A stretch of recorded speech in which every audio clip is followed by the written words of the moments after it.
ആദ്യം തന്നെ നമ്മൾ ഇത് ഫില്ല് ചെയ്തു, ഈ ഷേപ്പ് ചേഞ്ച് ചെയ്തു. അതാണ് സ്ട്രക്ചറിൽ നമ്മൾ വരുത്തിയ ആദ്യത്തെ ചേഞ്ച്. ഇത് നോർത്ത് സൈഡ് ആയതുകൊണ്ട് ഇവിടെ എപ്പോൾ വേണമെങ്കിലും ഇരിക്കാം. അപ്പോൾ ഇവിടെ വേണമെങ്കിൽ ഒരു കോഫി ടേബിളും ചെയറൊക്കെ ഇട്ടിട്ട് ഇരിക്കുക. അപ്പോൾ ക്ലയൻറ്റോട് താമസമുള്ള സമയത്ത് അവർക്ക് അങ്ങനെ ഇട്ടിട്ട് ഇരിക്കുകയും ചെയ്യാം. ഈ ഒരു ഏരിയനെ പ്രോപ്പറായിട്ട് യൂട്ടിലൈസ് ചെയ്യുകയും ചെയ്യാം.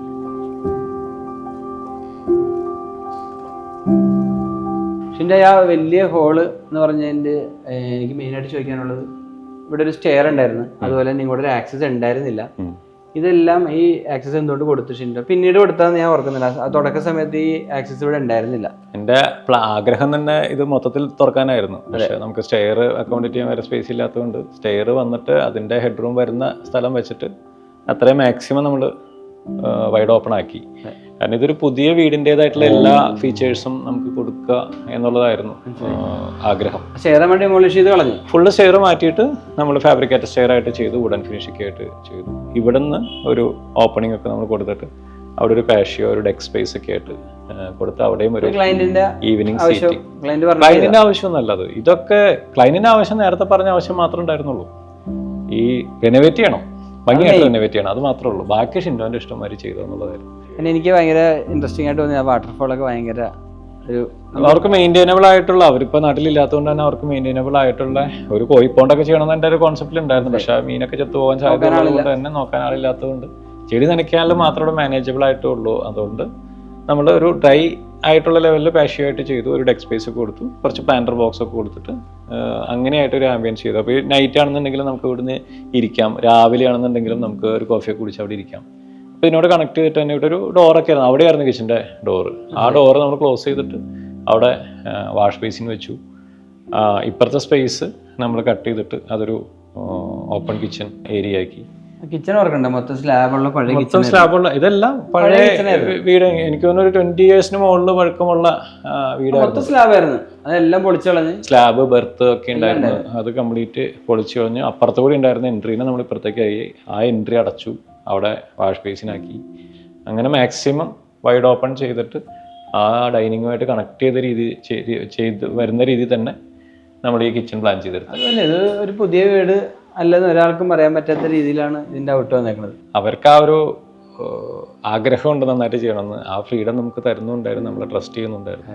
എന്ത് പറഞ്ഞാലും ചെയ്യാൻ വില്ലിങ്ങും ആയിരുന്നു. അതുകൊണ്ട് തന്നെയാണ് നമുക്ക് ഇത്രയും ഭംഗിയായിട്ട് ഈ പ്രൊജക്റ്റ് കംപ്ലീറ്റ് ചെയ്യാൻ പറ്റിയതിൻ്റെ മെയിൻ. പിന്നെ എനിക്ക് ചോദിക്കാനുള്ളത്, ഇതിൽ കുറേ ടൈം ഡിലേ നമുക്ക് വന്നിട്ടുണ്ട് ഈ വർക്കിൽ. എന്തുകൊണ്ടായിരിക്കും അത്രയും ടൈം ഡിലേ സാധാരണയിൽ ഉപരി നമുക്ക് ഈ വർക്കിന് വന്നതെന്നാണ് ഷിൻഡോ ആക്സസ് ചെയ്തേക്കുന്നത്? ഫസ്റ്റ് ഓഫ് ഓൾ, ഒരു പുതിയ പ്രൊജക്റ്റ് ചെയ്യുന്ന പോലെ ഒരു രജിസ്ട്രേഷൻ പ്രോജക്റ്റ് നമുക്ക് ചെയ്യാൻ ആ ടൈമിൽ നമുക്ക് ചെയ്ത് തീർക്കാൻ പറ്റില്ല. കാരണം പുതിയ പ്രൊജക്റ്റിൽ ഫ്രം ദ സ്ക്രാച്ച് അങ്ങ് സ്റ്റാർട്ട് ചെയ്താൽ മതി.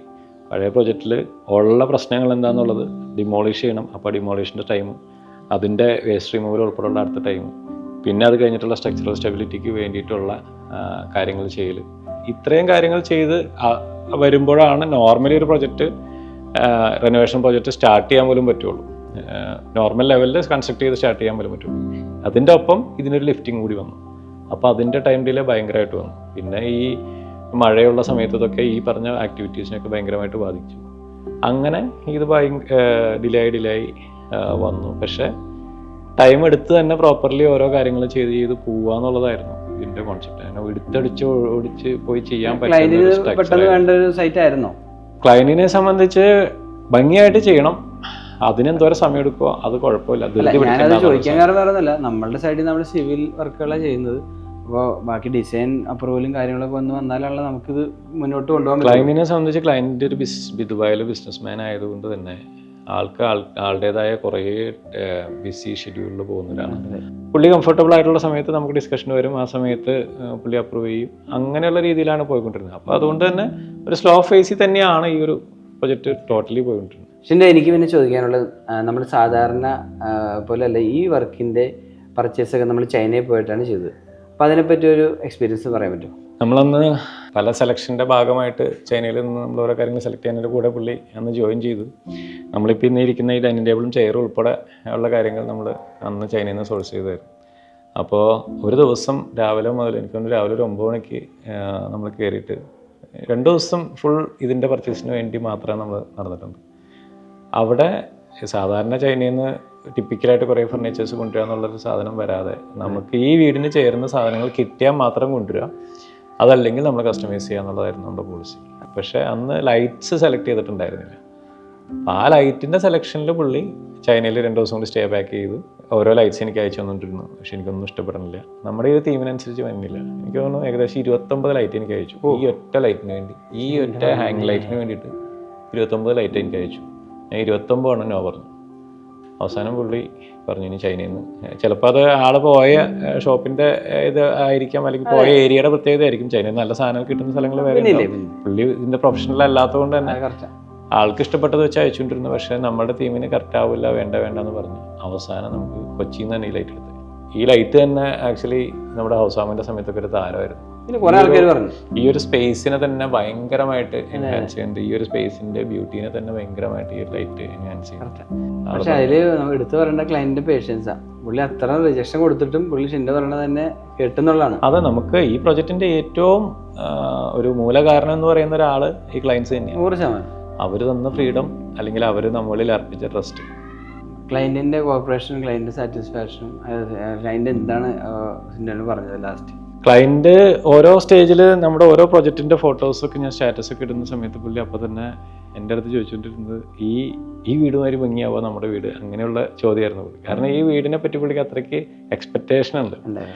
അപ്പോൾ പുള്ളിക്ക് മനസ്സിലൊരു ടെൻഷനായിരുന്നു, ഞങ്ങളുടെ വീട് ഭംഗിയാവുക എന്നുള്ളത്. കാരണം റിനോവേഷൻ ആയതുകൊണ്ട് ഞാൻ പറഞ്ഞു സമാധാനമായിട്ടിരുന്ന ഈ വീട് ബാക്കിയുള്ള വീടിനേലും ഭംഗിയായിരിക്കും എന്ന് തന്നെ പറഞ്ഞൊരു ധൈര്യം കൊടുത്തു. End of the day house വാമിന് വന്ന സമയത്ത് അന്ന് ഞാൻ പുള്ളിനോട് ചോദിച്ചു, ഇനി എന്താ, 2 പേരെ നിർത്തിയിട്ട് ഞാൻ ചോദിച്ചു എന്താ അഭിപ്രായം.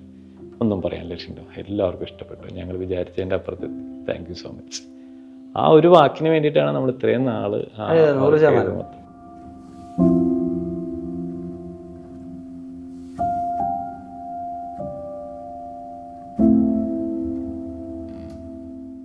ഫാൻ ബിൽഡേഴ്സ് നല്ല രീതിയായിരുന്നു. സനീഷായിട്ട് ഡയറക്റ്റ് കോൺടാക്റ്റ് ഉണ്ടായിരുന്നു.